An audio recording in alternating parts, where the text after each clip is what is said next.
Welcome to the Bobby Code.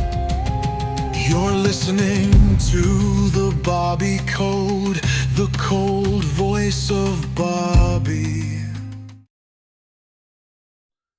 වර්ෂ 1968 උතුරු කැලිෆෝනියාව ජීවෙන් පිරුණු ඉතාමත් ලස්සන නගරයක්. ඒත් ඒ ලස්සන නැති කරමින් බීතිය එම නගරයට හිමින් ඇතුල් වුණා. ඒ භයානක ඝාතකයෙකි. ඔහු සෙවනලි අතර ඇවිදමින් ලේ සහ ගුප්ත පණවිඩයන් පමණක් ඉදිරි කළා. ඔහුට නමක් නැහැ, ඌණක් නැහැ. ඔහු ඉතිරි කරලා යන එකම දේ ඔහුගේ විකාර පණිවිඩ විතරයි.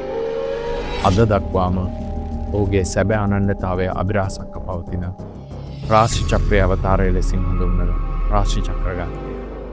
එහෙමත් නැත්නම් ද සෝඩියක් කිලර්ගේ කතාවයි මේ.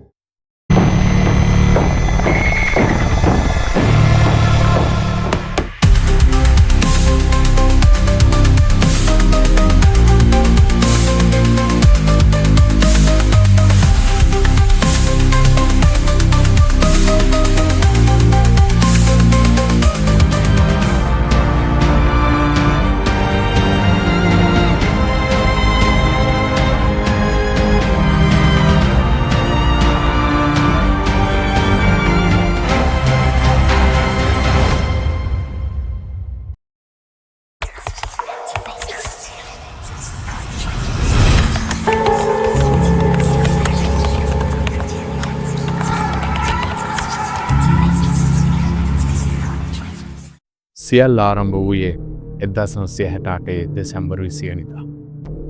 උසස් පාසල් පෙම්වතුන් වන 16 හැවිරිදි බෙටියුලු ජෙන්සන් හා 17 හැවිරිදි ඩේවිඩ් ෆැරඩේ ඔවුන්ගේ පළමු පෙම් හමුව සඳහා කැලිෆෝනියාවේ බෙනීසියා ප්‍රදේශයේ පෙම්වතුන්ගේ මන්තීරුවක් කරන ලේක් හර්මන් පාරට ඔවුන්ගේ මෝටර් රථය ධාවනය කළා.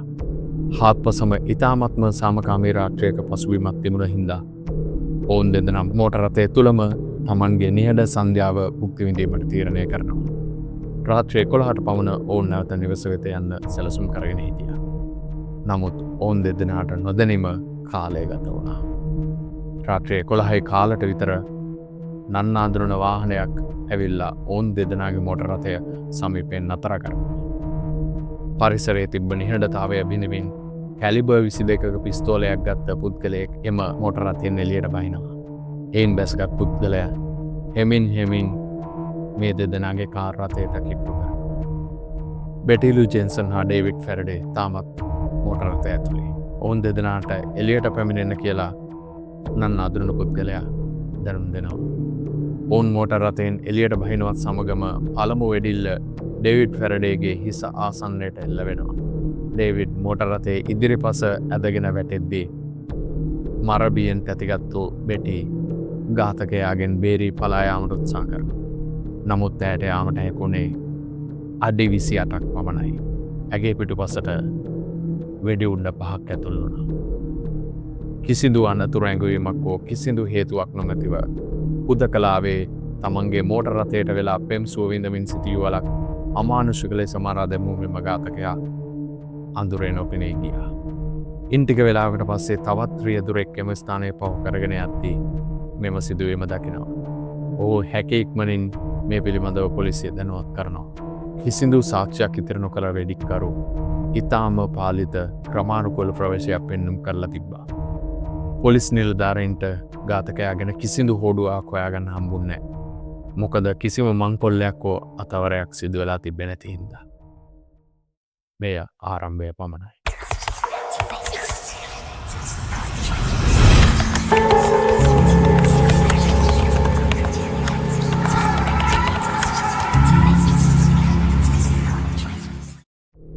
එදස් 1969 ජුලි 4 වෙනිද රාත්‍රිය 22 හැවිරිදි ඩාලින් ෆෙරින් ඇගේ මිතුරෙක් වෙච්ච 19 හැවිරිදි මයිකල් මැගෝ සමග යනවා කැලිෆෝනියාවේ වැලජෝවල ජනප්‍රිය ලේට් නයිට් හැන්ගවුට් ස්පොට් එකක් වන බ්ලූ රොක් ස්ප්‍රින්ග් උද්‍යානයට.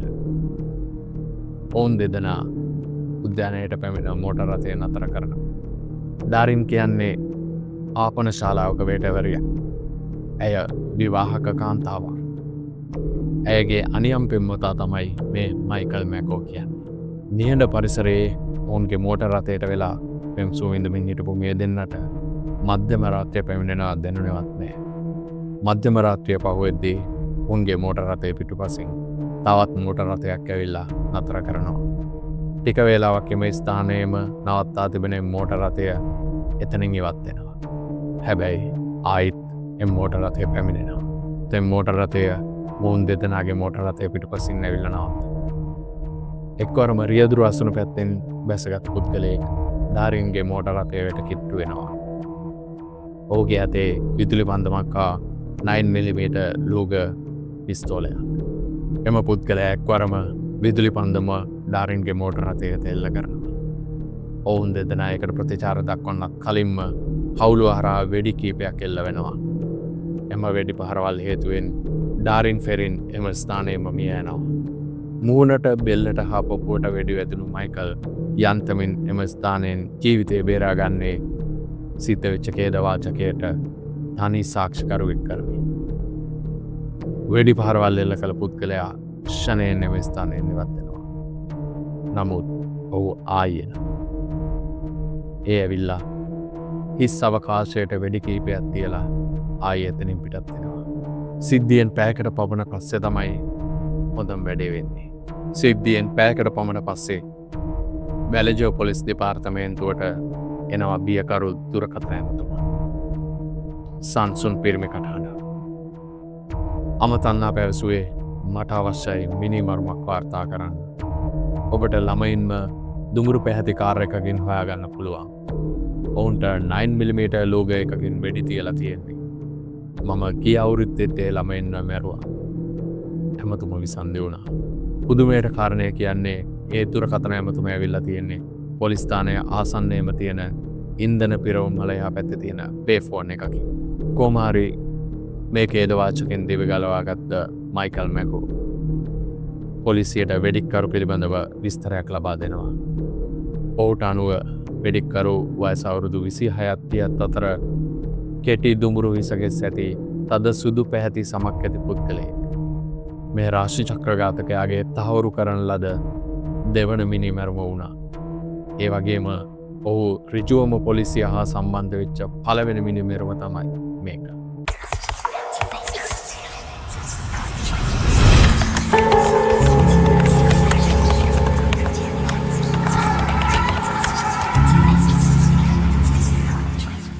එදදාස් 969 අගෝස්තු 1 වෙනිදා විශේෂ සිදුවීමක් වෙනවා. San Francisco Chronicle, San Francisco Examiner, Vallejo Times Herald යන පුවත් සමාගම් වලට විශේෂ ලියුමක් එනවා. ඒ අමුතු සංකේතයක් හා කුරුසයක් සහිත කවයක් තුල අත්සන් කරලා තිබුණා. බිය උපදවන සුළු එම ලිපිය පොලිසියට අපහාස කරමින් සහ ලේකර්මන් පාරේ 1968 දෙසැම්බර් මාසයේදී සිදු වූ ඝාතනය හා 1969 ජුලි 4 වන දින බ්ලූ රොක් ස්ප්‍රින්ග්හි සිදු වූ ඝාතන යන ඝාතන දෙක සඳහාම වගකීම බාරගෙන තිබුණා. පුවත්පත් සමාගම් තුනට හම්බෙච්ච හැම ලිපියක්ම එක හා සමාන ලිපි. ඒත් සමගම ඔහුගේ අනන්‍යතාවය හෙළි කරනවයි කියලා කේතාංකයක්ද එහි අඩංගු වුණා. ඒක එසේ මෙසේ කේතාංකයක් නෙවෙයි. අක්ෂර 400කින් යුක්ත කේතාංකයක්. තම කේතාංකය පුවත්පත්වල මුල් පිටුවල ප්‍රකාශයට පත් කරන්න කියලා එම ලිපිවල ඔහු තර්ජනය කරලා තිබුණා. එහෙම නොකළොත් ඝාතන රැල්ලක් ඉදිරියේදී ඇතිවන බවටත් එම ලිපියේ සඳහන් වෙලා තිබුණා. දින කීපයකට පස්සේ පාසල් ගුරුවරයෙක් වෙච්ච ඩොනල්ඩ් සහ ඔහුගේ බිරිඳ බෙති හර්න් මෙම ගුප්ත කේතය විසඳාගත්තා. නමුත් පණවිඩයේ ඔහුගේ නම නම් හෙළි කළේ නැහැ. ඒ වෙනුවට එය බිය උපදවන ප්‍රකාශනයක් වුණා. මම මිනිසුන් මැරීමට කැමතියි. මොකද ඒ ඉතාමත් විනෝදජනකයි. එය මට වඩාත් ත්‍රාසදායක අත්දැකීමක් ලබා දෙනවා.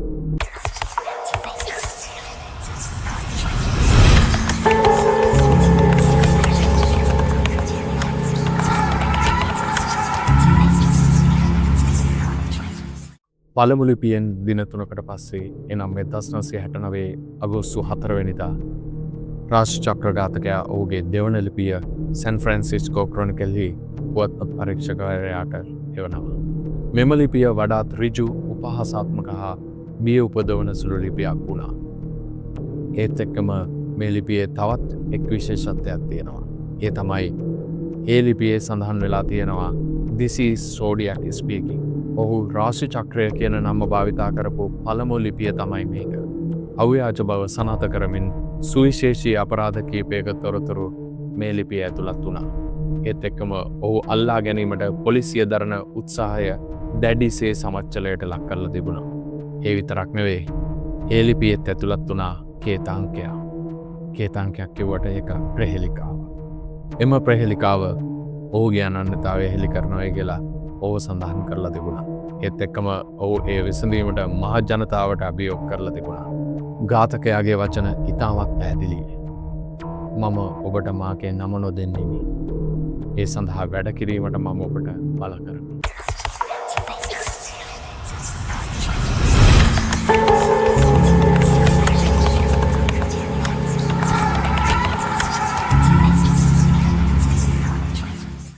දිනය 1969 වසරේ සැප්තැම්බර් 27. 20 හැවිරිදි බ්‍රයන් හාට්නෙල් ඔහුගේ පෙම්වතිය වන 22 හැවිරිදි සිසිලියා ෂෙපර්ඩ් එක්ක එදිනෙදා දහවල් යනවා කැලිෆෝනියාවේ නාපා ප්‍රාන්තයට. ඒ උදෙකලා ප්‍රදේශයක් වන බෙරියස්සාවිලේ බිල් තීරයේ එලිමාන් විනෝද චාරිකාවක් භුක්ති විඳින්න. ඔවුන් බිල් තීරයේ ජලය අසල බ්ලැන්කට්ටුවක් මත විවේක ගනිමින් සිටියා. නමුත් එක්වරම සිසිලියා දැක්කා අමුතු අලුගෝසුවෙක්ගේ ආකාරයේ තොප්පියක් දාගත්ත සුදු හරස් රවුම් සංකේතයක් ඇති කළු කමුසියක් ඇඳගත් මිනිහෙක් ඔවුන් අසලට පැමිණෙනවා. පලායන අපරාධකාරයෙකු ලෙස තමන් හඳුන්වා දුන්නේ පුද්ගලයා තුවක්කුවක් දික් කරමින් මෙක්සිකෝවට පලා යාම සඳහා ඔවුන්ගේ මෝටර් රථය ඉල්ලා සිටිනවා. ඔවුන්ව දනගස්සවා ඔවුන්ට අත්පිටිපසට ගන්නට කියලා එම පුද්ගලයා බල කරනවා.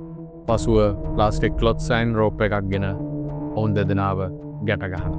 ඊට පස්සේ තමයි භයානකම සිදුවීම වෙන්නේ. කිසිදු අනතුරු ඇඟවීමකින් තොරව ඔහු බ්‍රයන්ගේ පිටිපසට 6 වතාවක් පිහින් අනිනවා. ඉන්පසු සිසිලියාගේ පිටිපසට හා උදරයට 10 වතාවක් පිහින් අනින ඔහු ඉන්පසු එතනින් ඉවත් වෙනවා.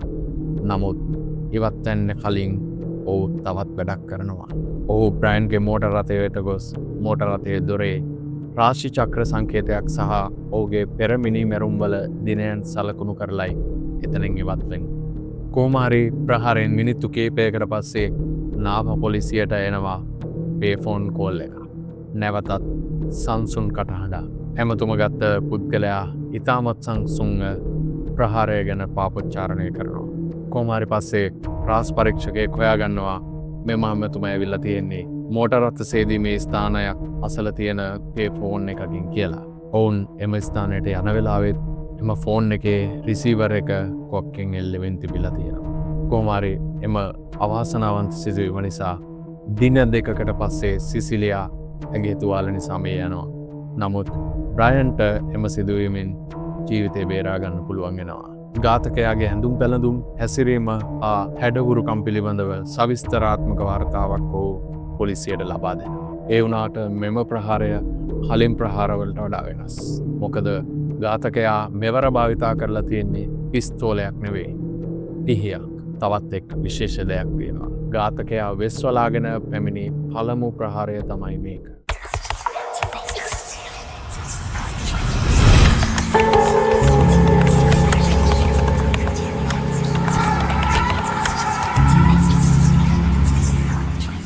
එදදාස් 1969 ඔක්තෝබර් 11 රාත්‍රිය. පෝල් ස්ටැන් කියන්නේ කැලිෆෝනියාවේ සැන් ෆ්‍රැන්සිස්කෝ වල මේසන් සහ ගියරි යන මං සන්ධිවල ධාවනය කරන 29 හැවිරිදි කුලේ රථර යදුරෙක්. එදා එක්තරා මගියෙක් ඔහුට ගාස්තු ලබා දෙනවා. ඒ වොෂින්ටන් හා ජෙරි වීදියේ ප්‍රෙසිඩියෝ හයිට්ස්ට ඔහුව ගිහිල්ලා කොමාරි ටැක්සිය ගමනාන්තයට ළඟා වුණ ගමන් මගියා හදිස්සියම පෝල්ගේ හිසට 9mm පිස්තෝලයක් ගෙන වෙඩි තබා ෂණිකව ඔහුව මරා දමනවා. පෝල්ට වෙඩි තැබීමෙන් පස්සේ ඝාතකයා ඔහුගේ මුදල් පසුම්බිය මෝටර් රථයේ අතුරු හා ඔහුගේ ලේ තැවරුණු කමිසය කැබැල්ලක් රැගෙන යනවා. ඒ වගේම ඝාතකයා ඔහුගේ ඇඟිලි සලකුණු ඉවත් කිරීම සඳහා කැබ් රථයේ කොටස් පිස දමනවා. කිසිම කලබලයක් නැතුව. කොමාරි ඝාතකයා නොදැනුවත්වම අසල්වැසි නිවසක හිටපු ළමුන් දෙදෙනෙක් මේ ප්‍රහාරය දිහා බලාගෙන හිටියා. පොලිසිය පරීක්ෂණ කටයුතු සිදු කරන අතරතුර ඔවුන්ගෙන් ප්‍රශ්න කිරීම් වලදී ඔවුන් දුටු සිද්ධිය පොලිසියට පැවසුවා.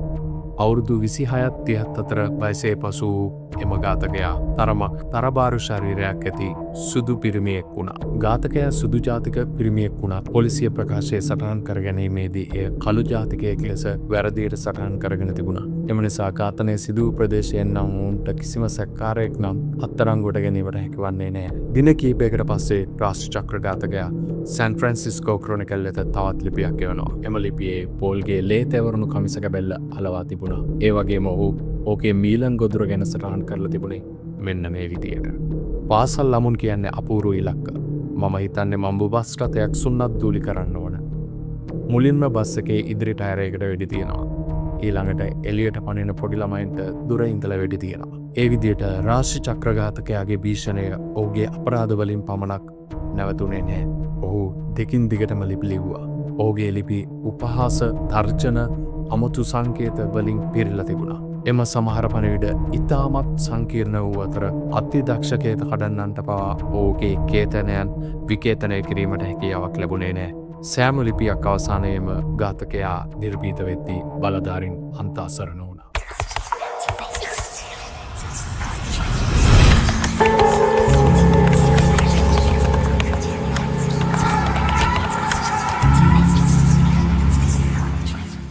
එදස් නවසය හැත්තෑවේ මාර්තු 22 ඇවිරිදි කැට්ලින් ජෝන්ස් ඇගේ මාස 10 පෑසිතියනිය සමඟ ඇගේ මව බැලීම සඳහා කැලිෆෝනියාවේ මෙඩෙස්ටෝ 132 වනි අධිවේගී මාර්ගයේ තම මෝටර් රථයෙන් ගමන් කරමින් සිටියා. රාත්‍රී 11:15ට පමණ එකේ මෝටර් රථය අසන්නයට තවත් මෝටර් රථයක් කිට්ටු කළා. එම මෝටර් රථයේ රිද්දුරු ඇගේ ටයරේ ලීල්වී ඇති බවට සංඥා කළා. එයින් කලබලයට පත් වූ කැට්ලීන් වහාම වාහනය නතර කරා. ඉන්පසු අනිකුත් මෝටර් රථයේ පැමිණි පුද්ගලයා කැට්ලීන්ගේ උදව්වට පැමිණියා. නමුත් එම පුද්ගලයා ඇයට උදව් කරනවා වෙනුවට ඇගේ මෝටර් රථයට ගමන් කළ හැකි නොහැකි වෙන ආකාරයට හානි කරනවා. පසුව ඇයට ඇගේ වාහනේ ධාවනය කර හැකි මට්ටමට නොතිබූ බැවින් ඇයට සහ ඇගේ දරුවාට ආරක්ෂිත ගමනක් ලබා දෙන බවට එම නන්නා දුන්න පුද්ගලයා පොරොන්දු වෙනවා. පැය දෙකකට ආසන්න කාලයක් කිසිදු අරමුණක් නොමැතිව වැරදි පාරවල්වල ක්‍රිය පැද වූ ගමන අතරතුරදී ඇයව මරා දමා ඇගේ දරුවා ජනේලෙන් එළියට විසි කරන බවට ඉඟි කරමින් ඉතාමත් නොසන්සුන්කාරී අදහස් දක්වන්නට වුණා. බරපතල අනතුරක් අතළඟ බව තේරුම් ගත් කැට්ලී ග්‍රාමීය මාර්ගයක් ආසන්නයේදී වාහනේ වේගය අඩුවනවත් සමගම දරුවත් සමග මෝටර් රථයෙන් පැන්නා. අඳුරු ස්ථානයකට දුවලා හැංගුණු කැට්ලීන් එම පුද්ගලයා එතනින් යනකම්ම ආයි එළියට ආවේ නැහැ. අද්භූත පුද්ගලයාගේ මෝටර් රථය එම ස්ථානයෙන් එළියට යනකම් ඉඳලා කැට්ලින් එළියට එනවා. ඒත් සමගම පැමිණෙන තවත් මෝටර් රථයක් නවත්වාගෙන ඇය වහාම පොලිස් ස්ථානයට යනවා. පොලිස් නිලධාරීන් එහිදී කැට්ලින්ගෙන් ප්‍රශ්න කළා රාष्ट्र චක්‍ර ඝාතකයාගේ දල සටහනක් ඇයට පෙන්වනවා. ඇය හඳුනගන්නවා ඇයව පැහැරගත්තේ එම පුද්ගලයාම බව. එම සිද්ධියෙන් මාස් කිහිපයකට පස්සේ රාष्ट्र චක්‍ර ඝාතකයා පොලිසියට සහ පුවත්පත්වලට තවත් ලිපියක් යොමු කරමින් එම සිද්ධියේ වගකීමද බාරගත්තා. ඔන්න ඔය අතරේ තමයි පොලිසියට තවත් හෝඩුවාවක් ලැබෙන්නේ වසර කිහිපයකට කලින් මෙවැනිම ඝාතනයක් වෙලා තියෙනවා කියලා.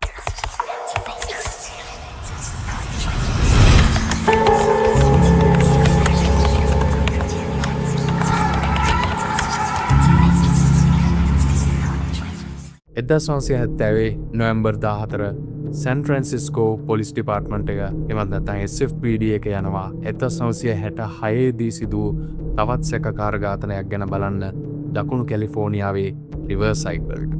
වින්දිතයා චෙරි ජෝ බේට්ස් රිවර්සයිඩ් සිටි කොලෙජ් එකේ ශිෂ්‍යාවක් වන 18 වෙනිදි චෙරි ජෝ බේට්ස් 1966 ඔක්තෝබර් 30 වෙනිදා සවස් 6:30ට පමණ RCC ලයිබ්‍රරි එක එහෙමත් නැත්නම් රිවර්සයිඩ් සිටි කොලෙජ් එකේ ලයිබ්‍රරි එකට ගියා මිඩ්ටර්ම් ටෙස්ට් එකට පාඩම් කරන්න. ඇයගේ මෝටර් රථයේ පුස්තකාලය අසල ටෙරන්සිනා වීදියේ තමයි නවත්තලා ගියේ. ඇය ලයිබ්‍රරි එකකින් පිටත් වෙනවා රාත්‍රී 9ට. මොකද ඒ වෙලාවට ලයිබ්‍රරි එකේ වැඩ කටයුතු නිමා වෙන හින්දා. සාක්ෂිකරුවන්ට අනුව ඇය පිටත් වන්නේ තවත් පුද්ගලයෙකු සමග. තවත් සමහරු දැකලා තියෙනවා ඇය තවත් පුද්ගලයෙකු සමග ලයිබ්‍රරි එකෙන් පිටත කතා කර ඉන්න ආකාරය. කොමාරි ඇය නැවත නිවස බලා යාමට මෝටර් රථයට පැමිණියත් මෝටර් රථය ක්‍රියාත්මක වෙන්නේ නැහැ. පොලිසිය පස්සේ හොයාගන්නවා කාර්ගේ ඩිස්ට්‍රිබියුටර් කොයිල් එක කපලා තියෙනවා කියලා. කොමාරි රාත්‍රී 9:30ත් 10:30ත් අතර සාක්ෂිකරුවන්ට ඇහිලා තියෙනවා ගෑනු කෙනෙක් කෑ ගහන ශබ්දයක්. පසුදා උදෑසන 6:30ට පමණ බේට්ස්ගේ මලසිරුර ඇගේ මෝටර් රථයට යාර 100ක් පමණ දුරින් හොයා ගන්නවා. ඇගේ පපුවට හා පිටුපසට කීප වතාවක් පීහෙන් ඇල්ලලා තිබිලා තියෙනවා. ඒ වගේම ඇගේ උගුර ඉතා ගැඹුරට කපා දාලා තියෙනවා. කොච්චරක්ද කියනවනම් ඔළුව කඳින් වෙන් වෙන ගානට. ඒත් එක්කම පොලිසිය හොයා ගන්නවා සිද්ධිය වූ ස්ථානයේ තිබිලා ඝාතකයාට අයත් කියලා හිතෙන ටයිමැක්ස් වොච් එක. ඝාතනය වූ ස්ථානයෙන් පොලිසියට සොයා ගන්න හැකිවන්නේ එපමණයි. කොහොම හරි ඝාතනයෙන් මාසයකට විතර පස්සේ එනම් නොවැම්බර් 29 වෙනිදා පාපෝච්චාරණය කියන මාතෘකාව යටතේ ටයිප් කරපු ලිපියක් එනවා රිවර්සයිඩ් පොලිසියට රිවර්සයිඩ් පොත්පතට. එහි ඝාතනය පිළිබඳ වාක්‍යකීම් බාර ගනිමින් පොලිසිය සමච්චලයට ලක් කරමින් කතා කරලා තියෙනවා. ඒ වගේම එහි මෙහෙම කියලා තිබුණා. ඇය පළමුවෙන් නොවේ. අන්තිමය අද නොවේ. 1967 අප්‍රේල් මාසයේදී තවත් අద్භුත ලිපි අద్භුත සංකේතයක් සමග අත්සන් කරමින් බේට්ස් මේ ඇතිය තවත් ඇතිවේ යන්න සඳහන් කරමින් තවත් පොලිසිය සමච්චලයට ලක් කරමින් ලිපි රාශියක් පොලිසියට හා රිවර්සයිඩ් පුවත්පතට ලැබිලා තිබුණා.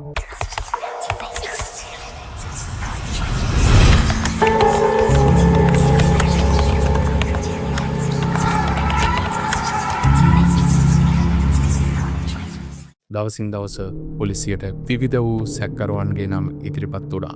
නමුත් ඒ එක් නමක්වත් තහවුරු කළ හැකි ඒවා වුණේ නැහැ. තවත් සමහර පුද්ගලයන් තමන් සෝඩියක් කියලා යයි කියා ගනිමින් පොලිසියට ඉදිරිපත් වුණා. එම සිදුවීම් නිසා පොලිසිය ගොඩක් හෙම්බත් වෙලා හිටියේ. කොහොම හරි 1971 ජුලි 26 වෙනිදා පොලිසියට පැමිණි එක් පුද්ගලයෙක් දුන්න කට උත්තරයකින් මෙම නිරීක්ෂණය වෙනම පැත්තකට තල්ලු වෙනවා. 1971 ජුලි 26 වෙනිදා සැන් ෆ්‍රැන්සිස්කෝ පොලිස් ඩිපාර්ට්මන්ට් එකට පැමිණි ඩොන් චෙනි නම් පුද්ගලයා ඔහුගේ මිතුරෙකු ගැන ප්‍රබල සාක්ෂියක් ලබා දෙනවා. හරියටම කිව්වොත් ඔහුගේ හිටපු කාමර සගයාගේ සහෝදරයා වන ඇලන් නම් පුද්ගලයෙකු පිළිබඳව. ඩොන් චෙනි පැවසූ ආකාරයට 1968 වසරේ ජනවාරි 1 වෙනිදා හෝ ඒ ආසන්න දිනක තමයි ඇලන් කියන ඔහුගේ මිතුරා ඔහු සමග මෙම කතාව පවත්වලා තිබුණේ. ඔවුන් දෙදෙනා බීමතින් සිටියේදී ඇලන් ඔහු සමග පවසා තිබුණේ මිනිස් දඩයම ගැන, අඳුරේ පෙනීම ලබා ගැනීමට තුවක්කුවකට ආලෝකයක් සවි කරන ආකාරය ගැන වගේ දේවල්. චෙනි ඇලන්ගෙන් අසා තිබෙනවා කොහොමද ඒ අපරාධවලින් පැනලා යන්නේ කියලා. එවිට ඔහු කියන්නේ ඒක ලේසි වේවි. මොකද මේකට ඇත්ත අරමුණක් නැති නිසා කියලා. ඔහු කිව්වා පස්සේ පොලිසියට ලිපි යවමින් තමන් සෝඩියක් කියා ගනිමින් ඔවුන් අවුල් කිරීමට සැලසුම් කරගෙන සිටින බව. කොහොමත් ඇලන් කියන්නේ මිනිස්සුන් අවුල් කරන්න කැමති පුද්ගලෙක්. මම කිව්වා ඒක මහා මෝඩ නමක් කියලා. ඔහු ඒකට ගොඩක් අවුල් ගියා. පස්සේ ඔහු කිව්වා මට වැඩක් නෑ ඔහේ මං ගැන මොනවා හිතුවත් මම ඒක ගැන සෑහෙන කාලයක් තිස්සේ හිතුවා ඒක තමයි මම භාවිතා කරන්නේ කියලා. ඇලන් තමන්ගේ පාසලේ රස්සාව නැතිවීම ගැන ගොඩක් කනගාටුවෙන් හිටියේ. ඔහු තව කතා කළා බස් එකක රෝදවලට වෙඩි තියෙන එක ගැන සහ එළියට එන පොඩි උන්ට වෙඩි තියෙන එක ගැන. පොලිසියට මෙම විස්තරය ඉතා ප්‍රබල සාක්ෂියක් වුණා. ඒ වගේම පොලිසියට ආරංචි වුණා ඇලන්ට අත්දැකීම්ම ලියන්න පුළුවන් කියලා. ඒ වගේම ඇලන් උසින් බරෙන් හා පෙනුමෙන් ඝාතකයාට බොහෝසෙයින් සමාන වුණා. ඇලන් හිටපු නාවික හමුදා සෙබළෙක්. බෙරියස්සාවලදී හමුවන බූට් සලකුණු 10.5 ප්‍රමාණය ඒවා. ඇලන්ට තියෙන්නේ ඒ වගේ ප්‍රමාණයම බූට් සපත්තු.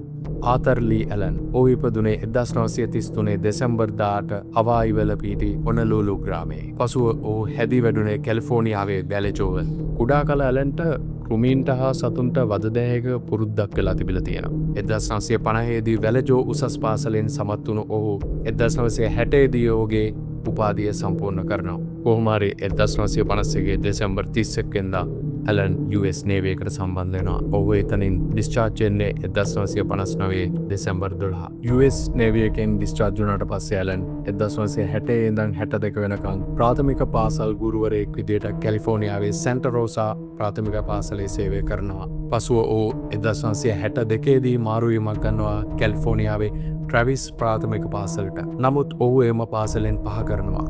ඒ පාසල් භූමියේ ගිනියවයක් තිබිලා හුවෙලා. ඉන්පසු ඔහු වසර 4ක් විතර නිහඬ ජීවිතයක් ගත කරනවා. නමුත් 1966 වර්ෂයේ කැලිෆෝනියාවේ වැලි ස්ප්‍රින්ග් ප්‍රාථමික පාසලට ගුරුවරයෙක් ලෙස ඇලන් එකතු වෙනවා. නමුත් 1968 දී කුඩා ළමුන්ට අතර කිරීමේ චෝදනාවක් සම්බන්ධයෙන් ඔහුව සේවයෙන් ඉවත් කරනවා. සෝඩියක් කිලාගේ ගාතනදාමය යන දවස්සල ලී වැඩ කරේ බැලජෝවල යූනියන් ඔයිල්ලකි. ඩොන්ටනීගේ ප්‍රකාශය මත පදනම්ව ආතලී ඇලන්ව ප්‍රශ්න කිරීමට 1971 අගෝස්තු 4 වෙනිදා පොලිසිය යනවා යූනියන් ඔයිල්ලකට. ප්‍රශ්න කිරීමේදී යම් තීරණාත්මක කරුණු කීපයක් ගැන පොලිසියට දැනගැනීමට ලැබුණා. එහිදී පොලිසියට සොයා ගැනීමට හැකි වූ වැදගත්ම සාක්ෂිය වුණේ ඔහුගේ අතේ ඇති බොරලෝසුව. එහි හරස් රවුන්ඩ් ලාංඡනයක් සහිතව සෝඩියක් යැයි සඳහන් වෙලා තිබුණා. නමුත් පොලිසියට ප්‍රශ්න කිරීම වැඩිදුර අරන් යන්න හම්බුනේ නැහැ. මොකද ඇලන්ට විරුද්ධව කිසිම වරෙන්තුවක් තිබෙන්නේ නැති හින්දා. කොහොමාරි පොලිසිය වරෙන්තුවක් ගත්තේ 1972 වසරේ. 1972 සැප්තැම්බර් 14 වෙනිදා කැලිෆෝනියාවේ සැන්ටා රෝසා වල සන්සෙට් රේලර් ගාඩන් එකේ ඔහුගේ රේලර් රථය පොලිසිය පරීක්ෂාවට ලක් කරනවා. නමුත් ඒදී ඝාතනවලට සම්බන්ධ කිසිදු සාක්ෂියක් හමුවන්නේ නැහැ. සෝඩියෙක් ඝාතන නඩුවේ ප්‍රධාන සැකකරු ලෙස ආතර් ලී ඇලන් දිගු කාලයක් තිස්සේ සැලකුණා. නමුත් ඔහුට විරුද්ධව ප්‍රබල කිසිම සාක්ෂියක් නම් හමුවුන්නේ නැහැ. නඩුවට ඔහුගේ සම්බන්ධතාවය යම් පොලිස් සැකයන් හා ඌව දන්නා අයගෙන් ලැබුණු ප්‍රකාශ මත පමණක් පදනම් වුණා. ඒ වගේම ඇලන්ගේ අත්තකරු සෝඩියක් ලිපි සමග කිසිසේත්ම ගැලපුණේ නැහැ. කොහොම හරි 1974 දී ඇලන්ව ළමා අපචාරයක් සම්බන්ධයෙන් අත්අඩංගුවට ගන්නවා. 1977 මැයි 13 වන දින අත්හිටවූ සිර දඬුවමක් හා වසර 5ක අපරාධ පරිවාස කාලයක් ඔහුට හිමි වෙනවා. කොහොම හරි 1969 ජුලි 4 වෙනිදා බ්ලූ රොක් ස්ප්‍රින්ග් සිද්ධියේ ප්‍රධාන වින්දිතයෙකු මයිකල් මැගෝ 1991 අගෝස්තු 16 වෙනිදා පොලිසිය සිදු කර ප්‍රශ්න කිරීමකදී හඳුනා ගන්නවා ආතර් ලී ඇලන් තමයි ඔවුන්ට වෙඩි තිබ්බේ කියලා. එම ප්‍රබල සාක්ෂිය මත පදනම්ව පොලිසිය ආතර් ලී ඇලන්ට විරුද්ධව නඩු පැවරීමට රැස්වීමක් ඇඳවුවා. නමුත් මෙම රැස්වීම පැවැත්වීමටත් කලින් ඇලන් මාරක හෘදයාබාධයක් හේතුවෙන් මිය යනවා. ඒ 1992 වර්ෂයේ අගෝස්තු 26 වෙනිදා. කොහොම හරි DNA තාක්ෂණයේ දියුණුවීමත් සමග 2002 වර්ෂයේදී වසර 30ක් පැරණි සෝඩියක් ලිපි කවරයකින් ලබාගත් DNA පැතිකඩක් ඇලන්ගේ DNA සමග පරීක්ෂා කළා. නමුත් ඒවා ගැලපුණේ නැහැ. එම නිසා සැන් ෆ්‍රැන්සිස්කෝ හා වැලජෝ පොලිස් පරීක්ෂකවරු ඇලන් සැකකරුවෙකු වීමේ හැකියාව ප්‍රතික්ෂේප කළා. 2004 වසරේදී සැන් ෆ්‍රැන්සිස්කෝ පොලිස් දෙපාර්තමේන්තුව තම සෝඩියක් විමර්ශනය අවලං කරලා දානවා. නමුත් අදටත් ආතර් මුල්ම හා පිළිගත් එකම සැකකරු ලෙස දක්වමින් නාපා, සෙලේනව් හා බැලජෝ නගරවල පොලිස් දෙපාර්තමේන්තුවල තවමත් මේ පරීක්ෂණය විවෘතව පවතිනවා.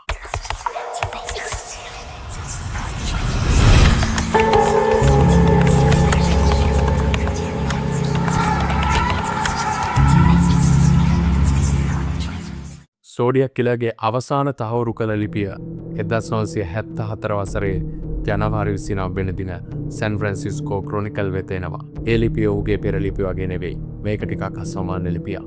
එහි ද එක්සෝසිස්ට් නම් ත්‍රාසජනක චිත්‍රපටය මා කවදා හෝ දැක ඇති හොඳම උපහාසාත්මක චිත්‍රපටය ලෙස දක්වලා තිබ්බා. ඔහු විසින් ඝාතන 37ක් කර ඇති බවට ඔහු එම ලිපියෙන් පිළිගෙන තියෙනවා.